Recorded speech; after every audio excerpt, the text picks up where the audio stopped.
मुझे नहीं पता मैं क्यों अब तक जिंदा हूँ। शायद इसलिए कि मैं ये कहानी तुम तक पहुँचा सकूँ।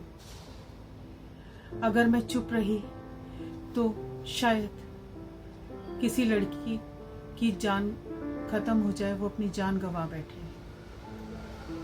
मेरा नाम मत पूछिए। मैं एक बेटी थी, एक बहन थी। मैं 13 साल की थी, 9वीं क्लास में पढ़ती थी। गुड़ियों से खेलने की उम्र थी। आंखों में कॉलेज के सपने थे। मेरे 2 बड़े भाई थे जिनकी मैंने उंगली पकड़कर चलना सीखा। मैंने नहीं जाना कि राक्षस बाहर है, वो तो घर के अंदर है। उस रात मम्मी पापा गांव गए हुए थे। मैं घर में अकेली थी और मेरे दोनों भाई भी।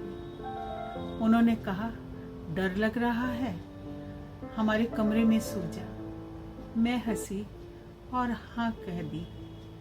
वो मेरी सबसे बड़ी गलती थी। रात 12 बजे के करीब मुझे महसूस हुआ कि किसी के हाथ मेरी छाती पर है। मैं घबरा गई। मैंने आंखें खोली, देखा तो मेरा बड़ा भाई मुझ पर झुका हुआ था।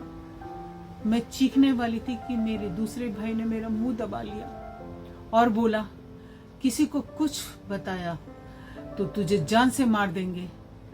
मम्मी पापा को भी नहीं पता चलेगा। और मेरी चीखों ने मेरे अंदर ही दम तोड़ दिया।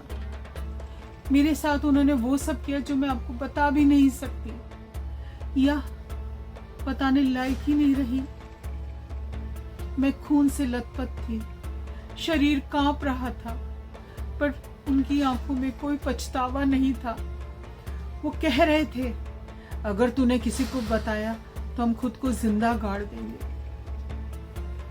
अगली सुबह मेरे लिए सब कुछ खत्म करने वाली थी। मैं स्कूल नहीं गई, कई दिनों तक बिस्तर पर पड़ी रही, खाना नहीं खाया और किसी से निगाह मिलाने लायक भी नहीं रही।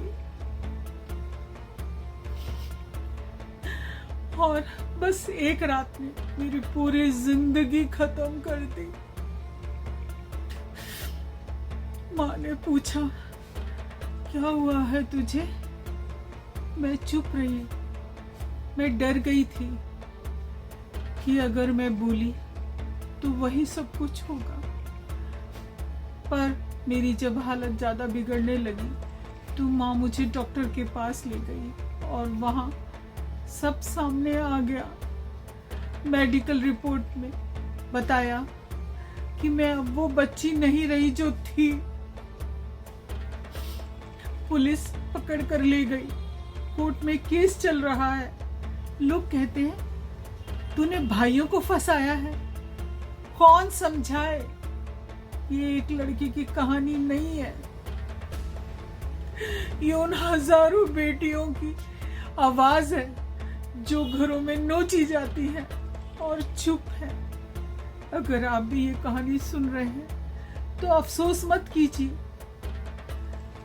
आवाज उठाइए, आवाज बनिए, क्योंकि चुप्पी सबसे घातक बलात्कार है।